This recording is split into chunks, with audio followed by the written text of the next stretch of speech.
আমি শ্রাবণী, আপনারা দেখছেন শ্রাবণীর রান্নাঘর। পুর ভরা কড়াইশুঁটির কচুরির রেসিপি আগেই আপনাদের সাথে শেয়ার করেছি, কিন্তু আজকে পুর ভরার ঝামেলা ছাড়াই কড়াইশুঁটির কচুরির রেসিপি আপনাদের সাথে শেয়ার করব। কড়াইশুঁটির কচুরি বানানোর জন্য 200 গ্রাম কড়াইশুঁটি একটি মিক্সির জারে নিয়ে নিচ্ছি।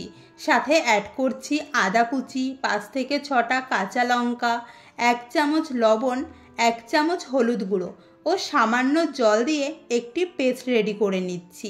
এবার একটি কড়াইতে 2 চামচ তেল গরম করে 1 চামচ হিং দিয়ে কয়েক সেকেন্ড ভাজবো। এবার পেস্ট করে রাখা কড়াইশুঁটি এখানে দিয়ে দিচ্ছি। এবার খুব ভালো করে কুক করে নেব। দেখতেই পাচ্ছেন পেস্টটা ঠিক কীরকম রেখেছি, খুব বেশি পাতলা বা খুব বেশি শক্ত করবেন না। আর এটি খুব ভালো করে কুক করব, না হলে কাঁচা গন্ধ থেকে যাবে। বুঝতেই পারছেন এটি আস্তে আস্তে আঠালো হয়ে আসছে। এই সময়ই গ্যাসের ফ্লেম অফ করে দেব, না হলে পুর খুব শক্ত হয়ে গেলে ঠিকঠাক কচুরি তৈরি হবে না। এবার এটিকে ঠান্ডা করে নেব। কড়াইশুঁটির কচুরির জন্য ময়দাটা মেখে নিচ্ছি।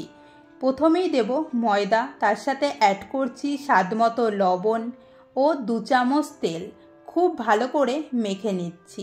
দেখতেই পাচ্ছেন ময়ম একদম ঠিকঠাক আছে। এবার এখানে অ্যাড করছি কড়াইশুঁটি। খুব বেশি পরিমাণে কড়াইশুঁটি এখানে দেবেন না। আমি 500 ময়দাতে 200 কড়াইশুঁটি ব্যবহার করেছি। খুব বেশি কড়াইশুঁটি দিলে কচুরিগুলো ফুলবে না। দেখতেই পাচ্ছেন কড়াইশুঁটি একদম ঠিকঠাক আছে।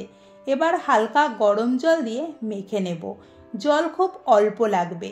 আমি প্রথমে যেটুকু জল দিলাম ওই জল দিয়েই ময়দাটা একদম ঠিকঠাক মাখা হয়ে গেছে। বেশি জল দিলে পাতলা হয়ে যাবে, তখন অনেকটা পরিমাণে ময়দা অ্যাড করতে হবে, আর তখন ময়দার অনুযায়ী কড়াইশুঁটির পরিমাণ কম হয়ে যাবে। একটি ভিজে কাপড় দিয়ে 10 মিনিটের জন্য ঢেকে রেখে দেব। 10 মিনিট পর এখন দেখতে পাচ্ছেন এটি কতটা সফট হয়েছে। মাঝখান থেকে 2 খণ্ড করে হাতের সাহায্যে লম্বা করে নিচ্ছি। এবার ছোট ছোট করে লেচি কেটে নেব। এভাবে সব লেচিগুলো কেটে নিয়ে হাতে সামান্য তেল নিয়ে লেচিগুলোর গায়ে মাখিয়ে দিচ্ছি। তাহলে লেচিগুলো বেলার সময় বারবার তেল দিতে হবে না। এবার একটা একটা করে লেচি পাতলা পাতলা করে বেলে নিচ্ছি। আপনারা যদি আমার ভিডিও প্রথম দেখে থাকেন তাহলে চ্যানেলটি সাবস্ক্রাইব করে পাশে থাকা বেল আইকন প্রেস করে অল করে দেবেন, তাহলে পরবর্তী রেসিপি সবার আগে আপনি দেখতে পারবেন। এভাবে সব লেচিগুলো বেলে নিয়েছি। এবার একটি কড়াইতে তেল গরম করে বেলে রাখা লেচিগুলো দিয়ে দিচ্ছি। অল্প অল্প করে তেল ওপরে তুলে দিচ্ছি। দেখতেই পাচ্ছেন কত সুন্দরভাবে ফুলে উঠছে। এবার তেল থেকে তুলে নেব। আমি আর একটি ভেজে দেখিয়ে দিচ্ছি। এভাবে প্রতিটা কড়াইশুঁটির কচুরি বলের মতো ফুলবে। আপনারাও বাড়িতে এইভাবে কড়াইশুঁটির কচুরি করে দেখবেন, খুব সহজে বানিয়ে ফেলতে পারবেন আর খেতেও দুর্দান্ত লাগবে।